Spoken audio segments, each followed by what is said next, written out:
Computer Emergency Response Team, part of the country's Cybersecurity Agency of Singapore, has issued an urgent alert to their citizens about the active exploitation of a vulnerability in Apple products and is urging users to update their devices immediately. They state that Apple has already released a security update to fix a zero-day vulnerability found in both the iPhones and their range of iPad tablets. The issue, codenamed CVE 2022-42827, is a bug that if exploited allows a bad app to run any code or commands that they like on a device with kernel privileges. As such, the government agency is urging all Apple users to immediately update their devices to iOS 16.1 and iPadOS 16.1 immediately. As for Apple, it's not a good look for a company that traditionally has a good reputation for security. This year alone, there's been at least 8 documented zero-day vulnerabilities with their hardware that has been exploited by hackers, with this latest one being the 9th such incident.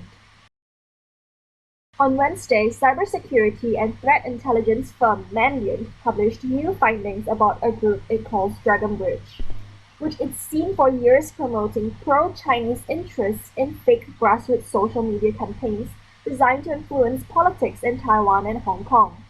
Now, Mandiant's analysts have tied Dragon Bridge to a series of more US-focused influence campaigns. The group claimed that a notorious hacking spree carried out by known Chinese state-sponsored hackers was actually carried out by US intelligence, falsely blamed the sabotage of the Nord Stream pipeline on the US government, and perhaps most brazenly seeded hundreds of posts on social media designed to demoralize voters and reduce turnout ahead of the November midterms. This actor has been rapidly growing and hyper-aggressive.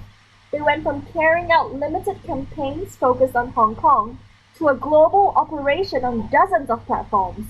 Mandiant declined to reveal in its report the full collection of disinformation posts that is tied to Dragon Bridge, but the company says the posts numbered in the thousands.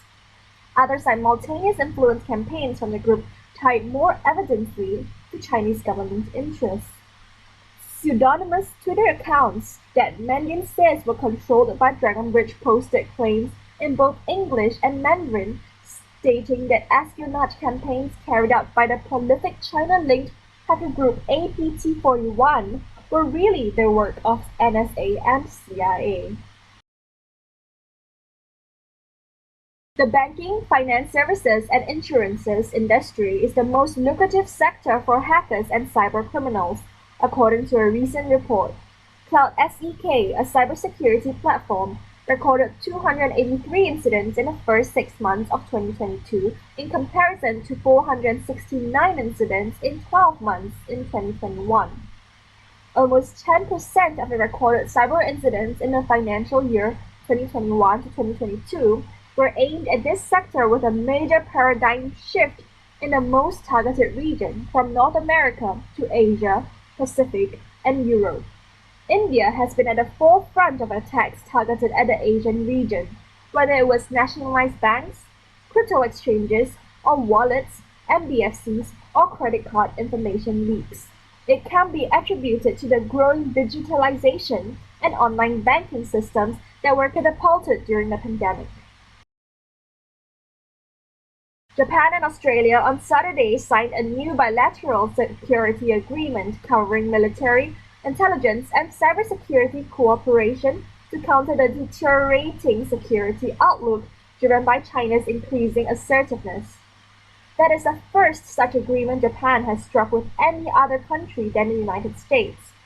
The declaration covers military interoperability, intelligence, cybersecurity, operations in space, law enforcement, logistics, and protecting telecommunications. The declaration also refers to cooperation in resisting economic coercion and disinformation, threats that China is widely accused of.